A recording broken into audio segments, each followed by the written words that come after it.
गुड़हल के पौधे पर जुलाई से अक्टूबर तक काफ़ी अच्छी फ्लावरिंग होती है।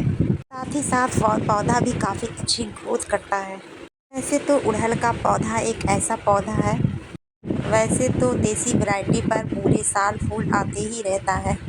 अगर आपके गुड़हल के पौधे पर कलियां नहीं बन रही है या फिर जो कलियां बन रही है वो काली होकर नीचे गिर जा रही है और पौधे की पत्तियां पीली हो रही है और बरसात में भी आपका पौधा अच्छी तरीके से ग्रोथ नहीं कर पा रहा है, तो आज की वीडियो में मैं आप लोगों के साथ शेयर करूंगी बरसात के सीज़न में आपको अपने गुड़हल के पौधे पर कौन कौन सी ऐसी ज़रूरी काम करनी है और कौन सी ऐसी फर्टिलाइज़र्स देनी है जिससे आपके गुड़हल के पौधे में ग्रोथ के साथ साथ अच्छी फ्लावरिंग हो सके।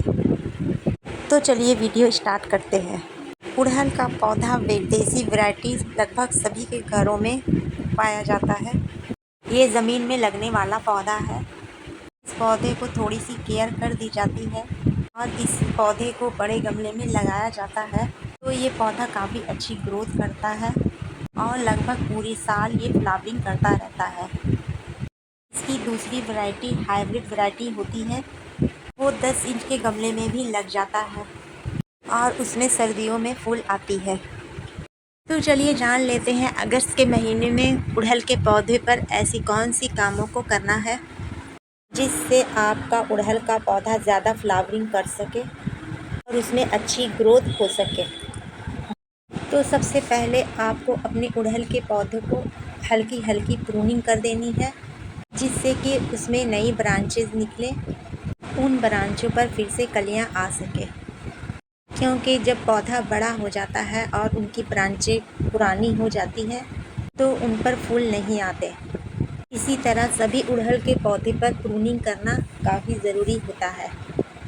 दूसरा काम आपको ये करना है, गुड़हल के पौधे पर फूल जब खिलने के बाद सूख जाता है, फिर कोई कली ऐसी है जो फूल में नहीं बदल पा रही है और वो काली होनी स्टार्ट हो गई है या फिर उसमें फंगस लगना शुरू हो गया है, तो आपको तुरंत उस पौधे पर से हटा देना है। क्योंकि अगर आप ऐसा नहीं करेंगे तो कोई फूल आपके पौधे की मिट्टी में गिरेगा, फिर धीरे धीरे वो मिट्टी में फंगस आ जाएगी।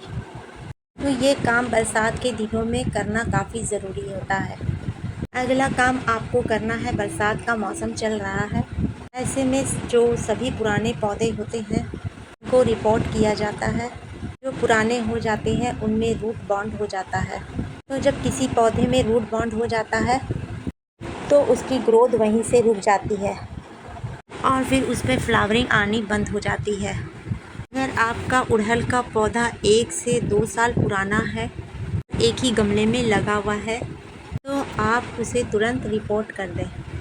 जैसे ही उसमें नई मिट्टी और फर्टिलाइज़र मिलेगी तो उसमें फ्लावरिंग आनी स्टार्ट हो जाएगी। अगर आपके पौधे में 1-2 पत्ते पीले हो रहे हैं तो कोई दिक्कत की बात नहीं है। आप अपने गुड़हल के पौधे को पूरे दिन की धूप दिखाएं। अगली चीज़ है, आप अपने गुड़हल के पौधे को पूरे दिन की धूप दिखाएं, क्योंकि कम धूप में पौधे पर फ्लावरिंग नहीं होती है और पौधा भी अच्छी तरीके से ग्रोथ नहीं कर पाता है। दूसरी बात, आप अपने गुड़हल के पौधे को हफ्ते में नीम ऑयल का स्प्रे अच्छी तरीके से ज़रूर करें, क्योंकि बरसात का टाइम है, गुड़हल के पौधे में कई तरीक़ा का इंसेक्ट लग जाता है। बरसात के सीज़न में या किसी भी सीज़न में अगर आपके गुड़हल के पौधे पर फूल नहीं आ रही है या फिर जो कलियां बनती हैं वो पहले ही काली होकर नीचे गिर जाती हैं, हो सकता है आपके पौधे की मिट्टी में न्यूट्रिएंट की कमी है।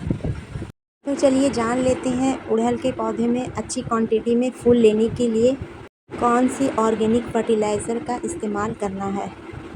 ये जो सामने आप देख रहे हैं ये मेथी दाना है। मेथी दाना सभी के किचन में बहुत ही आसानी से मिल जाती है। मेथी दाना को मिक्सर ग्राइंड में पाउडर फॉर्म में बना लें। मेथी दाने में आयरन, कैल्शियम, मैग्नीशियम और पोटेशियम, इसके अलावा जिंक बहुत अच्छी क्वांटिटी में पाए जाते हैं। इसके अलावा मैंने लिया है 100 ग्राम वर्मी कंपोस्ट। वर्मी कंपोस्ट में बहुत अच्छी क्वांटिटी में नाइट्रोजन पाई जाती है। और ये जो मेथी दाने का पाउडर बनाया था ये 1 चम्मच लेना है। और ये जो तीसरी चीज़ है ये नीम खल्ली है। 2 चम्मच नीम खल्ली ले लें। बरसात के टाइम में पौधे पर नीम खल्ली का इस्तेमाल किया जाता है तो मिट्टी में जो भी कीड़े मकोड़े, चींटी, फंगस, मिट्टी में जो भी बीमारी लगी होगी वो सब दूर हो जाएगी और इसमें पाए जाने वाली नाइट्रोजन की वजह से जड़ें काफ़ी मजबूत रहती है। चौथी चीज़ है ये कॉफ़ी पाउडर। कॉफ़ी पाउडर आपको लेना है चाय वाली छोटी चम्मच से चौथाई। कॉफ़ी पाउडर में मैग्नीशियम के साथ साथ पोटेशियम और नाइट्रोजन अच्छी क्वांटिटी में पाया जाता है। मिट्टी की अच्छी तरह से गुड़ाई कर लें। स्टेम के नीचे जो पत्ते हैं उसे काट कर हटा दें। जब पत्तियां मिट्टी में टच करेगी तो मिट्टी में फंगस आ जाएगी। मिट्टी की अच्छी तरह से गुड़ाई कर लें। मिट्टी की जब गुड़ाई करेंगे तो मिट्टी हल्की हो जाएगी। उसके अलावा जड़ों में ऑक्सीजन मिल जाएगी।